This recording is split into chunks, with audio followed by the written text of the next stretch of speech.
Olá, sejam bem-vindos aqui, bem-vindas. Esse texto está no contexto específico de apresentar dois textos que encontram, em geral, exposto aqui no site AMF3, na parte do roteiro de estudos filosóficos. E o texto que esse vídeo, portanto, apresenta são dois textos. Um se chama O que é ser iniciado? E depois o outro é um roteiro para iniciação. São dois textos que eu fiz ele em momentos bem diversos e eu fui ao longo do tempo, digamos assim, fazendo leituras e ajustes. E a finalidade é exatamente criar estas bases para quem deseja estudar filosofia aqui a partir do meu trabalho, a MF3, e, de certa maneira, eu proponho um conjunto de reflexões para que você possa desenvolver o seu trabalho de estudos filosóficos e, de certa maneira, colocar-se num processo de exercício filosófico. Eu não invento a roda e eu gosto sempre de dizer isto. Como professor, eu acabo mobilizando ferramentas que já existem para que quem se dispõe, quem deseja estudar comigo, consiga ter êxito nesse processo. E, fundamentalmente, consiga ganhar autonomia. Autonomia que traz para ele, digamos assim, o prazer e o aproveitamento dos estudos filosóficos para a sua vida, para os propósitos que sejam, digamos, da pessoa que está estudando, dos interesses dela.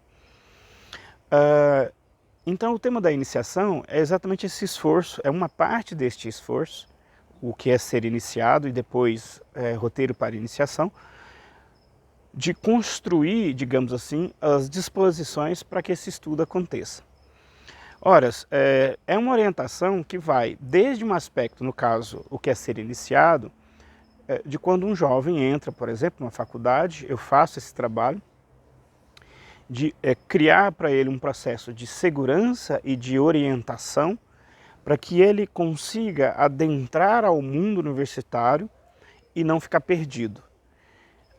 Então, vão desde dicas como esta, que eu faço com jovens, que a família, os parentes próximos, ninguém tem, digamos assim, uma referência de ter sido universitário, e eu, portanto, ofereço esse serviço, na forma de vídeo, na forma de falas ao vivo, fazemos online, fazemos presencial.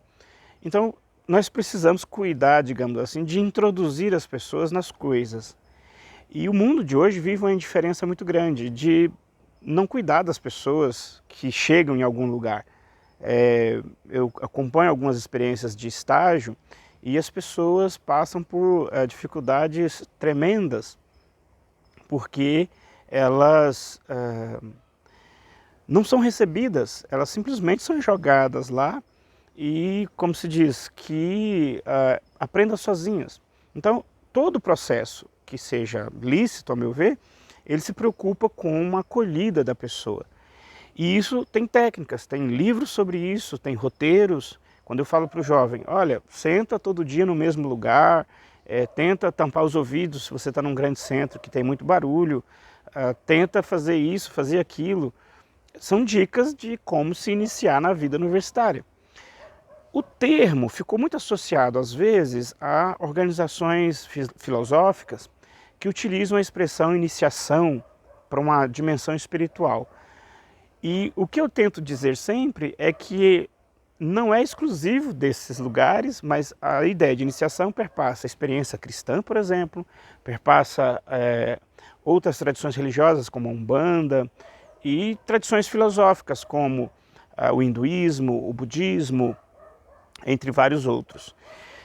Portanto, como ser iniciado é pensar sobre isto, e esses dois textos, o que é ser iniciado e um roteiro para iniciação, são exatamente uma reflexão que eu faço, convidando você a pensar nesses dispositivos para, primeiro, desmistificar isso, depois entender que é preciso criar um ritual, uma estratégia, porque senão fica muito difícil você ler e compreender coisas novas e coisas que realmente lhe arranca de um atual estágio para outro estágio, que obviamente a gente espera que seja um estágio melhor, mas necessariamente é um estágio melhor. A gente deseja que seja. Então, nos 2 textos é isso que você terá. Tem uma boa leitura e continuamos o nosso processo de interação.